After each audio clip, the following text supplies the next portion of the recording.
ಈಗ ನಿನ್ನೆ ದಿನ ಸೆಷನ್ಸ್ ಕೋರ್ಟ್ ನಲ್ಲಿ ಈಗಾಗಲೇ ಆರ್ಡರ್ಸ್ ಪಾಸ್ ಆಗಿದೆ. ನ್ಯಾಯಾಧೀಶರು ನ್ಯಾಯಾಲಯ ಒಂದು ತೀರ್ಮಾನವನ್ನ ಕೊಟ್ಟಂತ ಸಂದರ್ಭದಲ್ಲಿ ಯಾರೇ ಇದ್ರೂ ತಲೆಬಾಗಬೇಕಾಗ್ತದೆ. ಹಾಗಾಗಿ ಇದ್ರ ಬಗ್ಗೆ ಮತ್ತೆ ಇನ್ನು ಹೆಚ್ಚಾಗಿ ವಿಶ್ಲೇಷಣೆ ಮಾಡ್ತಕ್ಕಂತ ಅಗತ್ಯತೆ ನನಗಂತೂ ಕಾಣ್ತದೆ. ಪಾರ್ಟಿ ಮೇಲೆ ಯಾವುದೇ ರೀತಿ ಡ್ಯಾಮೇಜ್ ಆಗಲ್ಲ ಸರ್ ಈ ಪ್ರಕರಣ? ಅಂದ್ರೆ ಒಬ್ಬ ಸಂಸದರಾಗಿದ್ದು ಜೆಡಿಎಸ್ ಜಿಲ್ಲೆಯಿಂದ ಗೆದ್ದಿದ್ದು ಅವ್ರ ಮೇಲೆ ಆರೋಪ ಬಂದಂತ ಸಂದರ್ಭದಲ್ಲಿ ಪಕ್ಷದ ವರಿಷ್ಠರು ಅವ್ರನ್ನ ಸಸ್ಪೆನ್ಷನ್ ಅಲ್ಲಿ ಇಟ್ಟಿದ್ರು.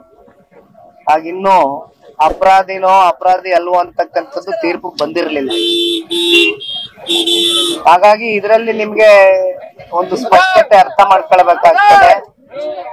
ಇದಕ್ಕಿಂತ ನಾನು ಹೆಚ್ಚು ಇದ್ರ ಬಗ್ಗೆ ವಿಷಯದ ಬಗ್ಗೆ ಇನ್ನೇನು ಪ್ರಸ್ತಾವನೆ ಮಾಡ್ಲಿಕ್ಕೆ ಹೋಗಲ್ಲ.